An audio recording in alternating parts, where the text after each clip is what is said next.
I am joined once again by James Bull. He is the head of a revolutionary crypto project called Walk. We're going to be finding out about that. And he's been a regular on my channel over the years as an OG in the crypto space. And we're also going to be finding out at some point soon, and watch out for this video, about an exciting new meme coin. Using Wi-Fi without NordVPN could mean sharing your private stuff with more people than you think. NordVPN. Online security starts with a click. Hey, James, thanks for making yourself available. You are the CEO of Walk. Is that right? That's correct. Yep. Yes. Yeah. Yes. Tell us briefly about that, what that is in a nutshell, and then we'll get an update. Yeah. Do you know what? It's taken a bit of an evolution.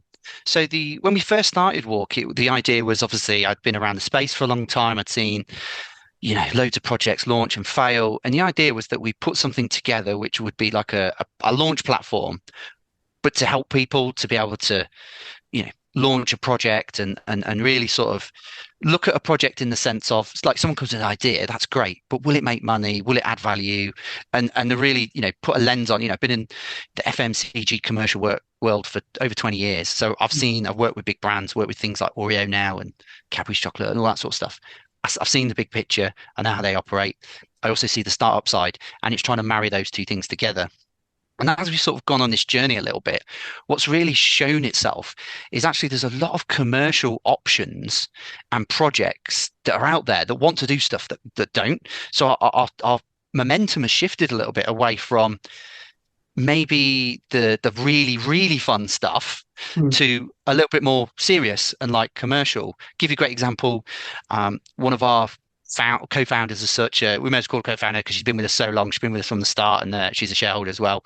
That she's working for a company, Grenfell, all like some quite horrific stuff there. They're looking to put stuff on the blockchain in terms of certificates, dates of buildings, and like all the factual stuff that is required, but then factor that in with like some alerts and updates, and it's all kept on the blockchain and all that sort of stuff. They're looking to do stuff. So there's conversations going on there with some stuff which is, I wouldn't say it's our bread and butter, because our bread and butter is obviously the stuff that we're going to talk about today. But the momentum has swinged a lot, and I think you find a lot of businesses end up doing that sometimes. You go out with a vision and a mission, and sometimes that vision and mission just changes slightly. So the thinking behind this is the retail market has driven the crypto market 100%, because it started with just people in their bedrooms, let's say, and now it's become more institutionalized and will so even more.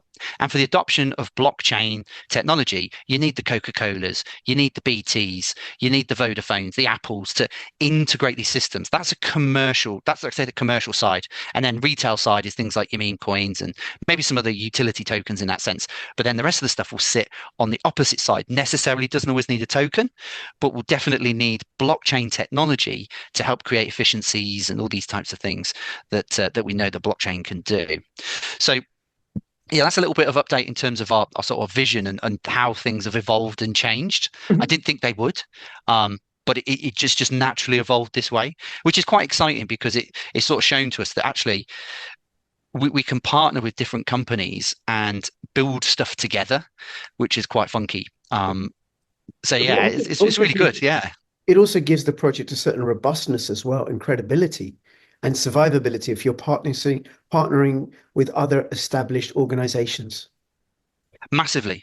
So, you've only got to look at when we talk about the fintech banking side that we're heavily in, which is obviously our first project, RTP, the CVs of the guys there are impeccable in terms of the stuff they've done. I can't talk about it too much because then people will know who they are. And right now, until they can quit their jobs because they're quite high up in banking, we keep them under the radar, should we say. Yeah. But this sort of brings us on to the big news, really. So this Wednesday, after 2.5 years of, we had a couple of developers let us down. We've had all sorts of things go off that sometimes you always get in a business. You think, oh yeah, smooth running. It never is. There's always challenges and people changes and all sorts of things that happen. But we've actually got to the point where we have all the demo stuff ready. We have the dry run tonight. And then Wednesday is the big day. we will find out if the banks will be interested in taking on our blockchain technology as the first commercial use case of blockchain in banks before XRP and all this other nonsense that we're hearing. You know, there's some guy, I'm going to do an outfit. I'm going to out him on YouTube. To be honest, he's going around saying XRP is going to be $10,000 a coin, and I just think that's misleading Well, we for just don't people that are know. new into the space. Yeah. Well, we don't know, but if you look at like the amount of tokens and you start doing the numbers to get to 10, I mean, it's silly. It's absolutely Yeah. silly. XRP will be $10,000 a coin when a can of Coke is $20,000 for a can. It's but it's just maths. You see this all the time where like Yeah. people will overvalue certain things. Now I've seen certain projects where people think it's going to be multiple dollars, like $10, $15, and I've done the maths on it and I've got it to like 20, 30, 40 cents. Right. Um, you know, you've got to add a this is an exciting space and anything can happen, and I take my hat off to it because that's what makes it exciting, but at the Mm. same time you've got to layer a little bit of reality, and get out. But this is it's a learning process. The noobs come in and think, oh, I'm going to be a billionaire, and then they realize that they're just part of the pump and dump liquidity, and then the OGs get out safe, and then those newbies become the OGs on the next run, and then you get some more newbies in, and it's sort of that seems to be the cycle, really. Yes. Now, what you're pointing to is something everybody should bear in mind. None of this is investment advice, and people need Mm. to be responsible for their own investment decisions. Because even a really, really great company, really great project, everything in the right place, who knows? There could be some black swan event, CEO falls ill or something like that, right? The regulatory capture that the project doesn't work out for whatever reason. Now, James, just say very quickly, what does RTP do? And just let people know we're recording this on Monday, the 25th of November. So you're talking about Wednesday, the 27th of November. Yeah. So RTP it's called real-time payments. So what we're looking to do is make payments real time for banks. Now, there's already some stuff that's happened with JP Morgan, but that's only internally. They can't do it externally because they can see trade data. And that's obviously a big breach of laws and stuff. And therefore you have to rely on a third party to do it. And that's where we come in. We're looking at the FX wholesale market that trades $6.6 trillion a day. Wow. Now, you have something called a T2, which means it's basically a 2-day trade. So you have money. So banks will put up money each side. So we want to buy dollars for euros, whatever it may be. And then you've got capital and collateral risks. You've got sometimes they'll loan the money and then they have to pay, you get flash loans and all these types of things. Yeah. So there's a lot of money involved in just moving bits of money around. And then also, because the money's in the market for 2 days as such, there's also price movement. So there's risk as well. Yeah. So what banks really love is they want to make money with the smallest amount of risk possible and also the cheapest way possible. Yeah. Now, if you go real time, you get rid of all these collateral and capital loans and all the rest of it that you have. So you put that to one side and you try to simplify this for people that don't know about this stuff. So you go, okay, all that money we were going to spend, don't need to spend that now. And then I'm going to do it in real time. So I pay you, you pay me, and within, I think it's 2 seconds, the contract executes. That your money's in the market for 2 seconds. I mean, it would have to be black swan event of black swan events to get caught in that 2-second window, and therefore you take all the risk out, and that's huge. That gets the tick from Bank of England and those types of people, because in the banking world, it's all about decrease the risk, increase the profit.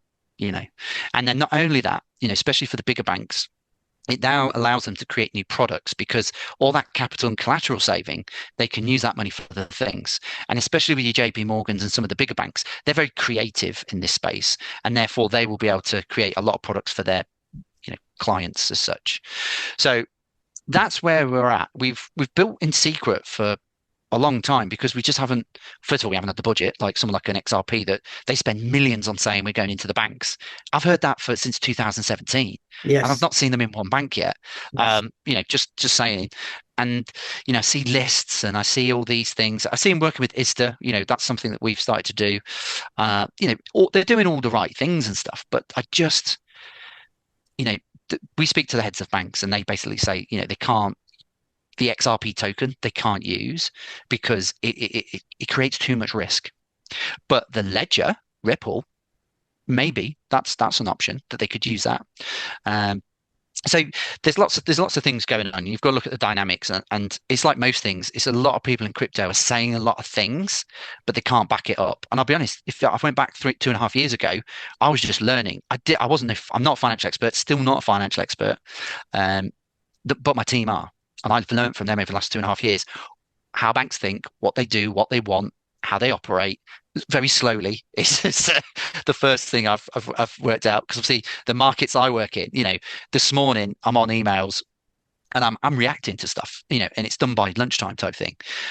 Where here you sort of send something, you wait 3 weeks for a reply. It's just like, man, that's like, for me, it's really frustrating because I'm a go getter type thing. So, but no, what it creates is a massive opportunity. And then we have our token, and again, no financial advice, but one part of the things that we want to do is we'll do buybacks with the profits that we get from RTP. So Walk owns part of RTP. Profits come back in. We use part of that to buy back the token, and we're going to do some token burns. And once we get all that together, some news and some additional liquidity, then we'll do a token burn and try and tie all those things together. Just give us a bit of a pump.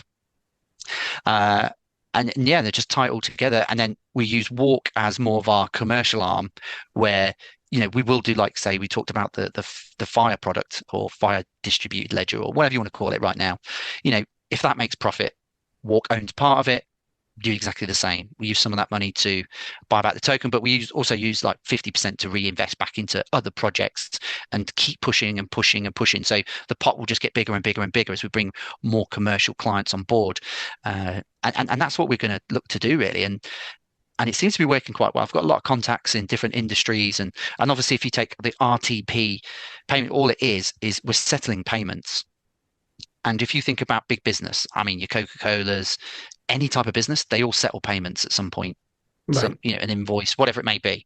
They can use this instant, especially for bigger amounts of big money, you can use this instant real-time facility or software, if you will. So it's got more use case than just the banks. The banks is just the starting point. And the reason we start with the banks is just my mates just all happen to be very high up in banking. I'm going to say. But I think also starting with banking gives you an access to all of industry, and it gives you credibility, and it gives you a financial a foundation to build from. Massive. It gives you a golden seal.